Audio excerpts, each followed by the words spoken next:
ತುಂಬ ಫೆಸ್ಟಿವಲ್ಗಳು ನಡೆಯುತ್ತವೆ. ಅಲ್ಲಿ ನಮಗೆ ವೇಲ್ಸ್ ಪ್ರಾಂತದ್ದು ಒಂದು ಹೇ ಫೆಸ್ಟಿವಲ್ನಲ್ಲಿ ಭಾಗವಹಿಸಬೇಕು ಅಂತ ನನ್ನನ್ನು ಕೇಳಿದರು. ಆಯಿತು ಅಂತ ಹೇಳಿದೆ. ಅದು ಲಂಡನ್ನಿನ 4 ಗಂಟೆಗಳ ಪ್ರಯಾಣ ಕೂಡ ತುಂಬ ಚೆನ್ನಾಗಿದೆ. ಆಮೇಲೆ ನಾವು ಅಲ್ಲಿಂದ ಹಳ್ಳಿಗಡ್ನಲ್ಲಿ ಹೋಗ್ತಿದ್ರೆ ನನಗನ್ನಿಸ್ತು, ನನಗೇನಾದರೂ ಕಣ್ಣು ಮುಚ್ಚಿಲ್ಲಿ ಕರ್ಕೊಂಡು ಬಂದು ಎಲ್ಲಿದ್ದೀರಿ ನೋಡಿ ಹೇಳಿ ಅಂದರೆ ನಾನು ಹೇಳ್ತೀನಿ ಇದು ಸಕಲೇಶ್ಪುರ, ಇಲ್ಲ ಕೊಡಗು, ಅಥವಾ ಇದು ಕೇರಳ ಅಂತ. ಸೇಮ್ ತದ್ರೂಪಿ ವಾತಾವರಣ ಅಲ್ಲಿದೆ.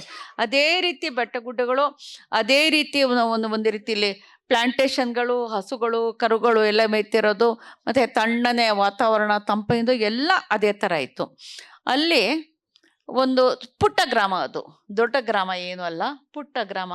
ಅಲ್ಲಿದ್ದಂಥ ಎಲ್ಲ ಮನೆಗಳನ್ನು ಕೂಡ ಒಂದು ರೂಮ್ ಏನೋ ಅವರು ಉಳ್ಕೊಂಡು ಬಾಕಿದೆಲ್ಲವನ್ನು ಕೂಡ ಬಾಡಿಗೆಗೆ ಕೊಟ್ಬಿಡ್ತಾರೆ ಹೇ ಫೆಸ್ಟಿವಲ್ ಕಮಿಟಿಗೆ. ಫೆಸ್ಟಿವಲ್ ಹಾಗೆ ನಡೆದಾಗ ಸುಮಾರು ಒಂದು ದೊಡ್ಡ ಆ ಮನೆಗಳಂತೂ ಇವೆ. ಆದರೆ ಆ್ಯಕ್ಚುಲಿ ಕಾರ್ಯಕ್ರಮ ನಡೆಯುವಂಥ ಜಾಗದಲ್ಲಿ ಜರ್ಮನ್ ಟೆಂಟ್ ಮೂಲಕ ದೊಡ್ಡ ಏರಿಯಾದಲ್ಲಿ ಜರ್ಮನ್ ಟೆಂಟ್ ಹಾಕಿರ್ತಾರೆ. ಅಲ್ಲಿ 40 ಪುಸ್ತಕದ ಅಂಗಡಿಗಳಿವೆ. ಆ 40 ಪುಸ್ತಕದ ಅಂಗಡಿಗಳಲ್ಲಿ ಪುಸ್ತಕ ತಗೊಳ್ಳಿಕ್ಕೆ ಪ್ರತಿದಿನ 25,000 ಜನ ಅಲ್ಲಿಗೆ ವಿಸಿಟ್ ಮಾಡ್ತಾರೆ, ಆ ಪುಟ್ಟ ಹಳ್ಳಿಗೆ. ಈಗ ಹೇ ಫೆಸ್ಟಿವಲ್ಗೆ ಹೋಗಿದ್ದೀನಿ ನಾನು. ಈಗ ಮತ್ತೆ ಜೂನ್ 13ಕ್ಕೆ ಲಂಡನ್ಗೆ ಹೋಗ್ತಾ ಇದ್ದೀನಿ. ಮತ್ತು ಆಗಸ್ಟ್ನಲ್ಲಿ ಎಡಿನ್ಬರಾ ಫೆಸ್ಟಿವಲ್ಲು. ಹೀಗಾಗಿ ಮುಂದಿನ ವರ್ಷದ ಆಗಸ್ಟ್ ತಿಂಗಳವರೆಗೂ ಕೂಡ ಸಿಲೋನ್, ಆಸ್ಟ್ರೇಲಿಯಾ, ನ್ಯೂಯಾರ್ಕ್, ಬಾಲಿ ಮತ್ತು ಇನ್ಯಾವುದು ಊರುಗಳ ನನಗೆ ಹೆಸರು ನೆನಪಿಲ್ಲ, ಅಲ್ಲಿಗೆಲ್ಲ ಟೂರ್ ಪ್ರೋಗ್ರಾಮ್ ಈಗಾಗಲೇ ಫಿಕ್ಸ್ ಆಗಿಬಿಟ್ಟಿದೆ ನಂದು. ಅಷ್ಟು ವ್ಯಾಪಕವಾದಂಥ ರೀತಿಯಲ್ಲಿ ಪ್ರವಾಸ ಕೂಡ ಮಾಡಬೇಕಾಗಿದೆ. ಏಕೆಂದರೆ ಅದು ಒಂಥರ ಪ್ರಮೋಷನ್ ಆಗುತ್ತೆ, ನನ್ನ ವರ್ಕ್ಸ್ ಪ್ರಮೋಷನ್ ಆಗುತ್ತೆ. ಲೇಖಕಿಯಾಗಿ ನಾನು ಅಲ್ಲಿದ್ದು ನನ್ನ ಮಾತುಗಳನ್ನ ಆಡಿದರೆ, ಬರೀ ಪುಸ್ತಕದ ಬಗ್ಗೆ ನಾನು ಆ ಥರದ ಒಂದು ಮಾತನಾಡಿದರೆ ಆಸಕ್ತರು ಬಂದು ನನ್ನ ಮಾತುಗಳನ್ನ ಕೇಳಿ ಅಲ್ಲಿ ಪುಸ್ತಕಗಳನ್ನ ಕೊಂಡು ಸಹಿ ಹಾಕಿಸ್ಕೊಂಡು ಹೋಗ್ತಾರೆ. ಮತ್ತು ಸಹಿ ಹಾಕಿಸಿದ ಪುಸ್ತಕ ಅವ್ರು ತಗೊಳ್ಳೋದೇ ಇಲ್ಲ, ಬಹಳ ಹೆಚ್ಚಿನ ಜನ.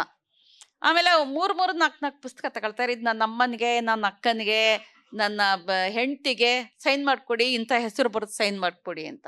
ಅವ್ರಿಗೆಲ್ಲ ಅವ್ರ ಹೆಸರು ಬರೆದು ನಾವು ಆಲ್ ದ ಬೆಸ್ಟ್ ಹೇಳಿಬಿಟ್ಟು ನಾವು ಸೈನ್ ಮಾಡಿಕೊಡ್ಬೇಕು. ಅದು ಆ ಸೈನ್ ಮಾಡಿದ ಪುಸ್ತಕಗಳನ್ನ ಅವ್ರು ಕೊಡುವಂಥದ್ದು. ಇಷ್ಟೆಲ್ಲ ಭಾಳ ಗ್ಲಿಂಪ್ಸ್ ಕೊಟ್ಟಿದ್ದೀನಿ, ಒಂಚೂರು ನೋಡಿದ ಒಂದು ನೋಟ ನಾನು ನಿಮ್ಮ ಎದುರಿಗೆ ಇಟ್ಟಿದ್ದೀನಿ. ಮತ್ತು ಬುಕ್ಕರ್ ಅನ್ನುವಂಥದ್ದು ಅದ್ಭುತವಾದ ಅನುಭವ. ಆ ಅನುಭವ ನನ್ನ ವೈಯಕ್ತಿಕವಾದಂಥ ಅನುಭವ ಆದರೂ ಕೂಡ ಇದೆಷ್ಟು ಸಾಮುದಾಯಿಕವಾದಂಥ ಒಂದು ಪರಿಣಾಮವನ್ನು ಬೀರ್ತು ಅಂತ ಹೇಳಿಬಿಟ್ಟು ನನಗೆ ತುಂಬಾ ಸಂತೋಷ ಇದೆ. ಇಲ್ಲಿ ಮತ್ತೆ ನಿಮ್ಮಲ್ಲಿ ಯಾವ ಜಾತಿ, ಜನಾಂಗ ಅಥವಾ ದ್ವೇಷದ ಭಾಷೆ ಅಥವಾ ಇನ್ನೊಂದು ಯಾವುದೇ ರೀತಿಯ ದ್ವೇಷ ಕಂಡುಬರಲಿಲ್ಲ. ಎಲ್ಲ ಏಕ ರೀತಿಯಲ್ಲಿ ಅಭಿಮಾನಪೂರ್ವಕವಾಗಿ ಅತ್ಯಂತ ಸಂತೋಷದಿಂದ ಕನ್ನಡದ ಬಗ್ಗೆ ಅಪಾರ ಪ್ರೀತಿಯನ್ನು ತೋರಿಸಿದ್ರಿ, ಅಪಾರ ಸಂತೋಷವನ್ನು ಹಂಚ್ಕೊಂಡ್ರಿ ಮತ್ತು ಅದನ್ನು ನನಗೂ ಕೂಡ ಕೊಟ್ರಿ. ನಾನು ನಿಮ್ಮಗಳ ಬಗ್ಗೆ ತುಂಬ ಆಭಾರಿಯಾಗಿದ್ದೀನಿ, ತುಂಬ ಸಂತೋಷದಿಂದ ಇದ್ದೀನಿ. ತುಂಬ ವಂದನೆಗಳು. ನನ್ನನ್ನು ಇಲ್ಲಿ ಕರೆದು ನಿಮ್ಮ ಜೊತೆಯಲ್ಲಿ ಮಾತನಾಡಲಿಕ್ಕೆ ಅವಕಾಶ ಕೊಟ್ಟಂತ ನಿಮಗೆಲ್ಲ ನನ್ನ ನಮಸ್ಕಾರಗಳು. ಲೇಟೆಸ್ಟ್ ಹಾಗೂ ಇಂಟ್ರೆಸ್ಟಿಂಗ್ ಸುದ್ದಿಗಳಿಗಾಗಿ ಬಾಸ್ ಟಿವಿ ಕನ್ನಡ ಚಾನೆಲ್ನ ಸಬ್ಸ್ಕ್ರೈಬ್ ಮಾಡಿ, ಹಾಗೆಯೇ ಬೆಲ್ ಐಕಾನ್ ಪ್ರೆಸ್ ಮಾಡಿ. ಇದರ ಜೊತೆಗೆ ಫೇಸ್ಬುಕ್, ಇನ್ಸ್ಟಾಗ್ರಾಮ್, ಎಕ್ಸ್ನಲ್ಲೂ ಮಿಸ್ ಮಾಡದೆ ಫಾಲೋ ಮಾಡಿ.